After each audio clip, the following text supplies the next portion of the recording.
Dito guys, meron tayong ampalaya, kamatis mustasa at pechay.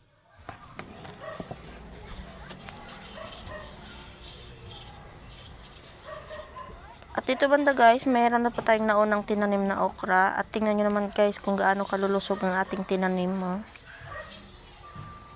Fast forward, gamasa muna natin para matamnan ng sitaw.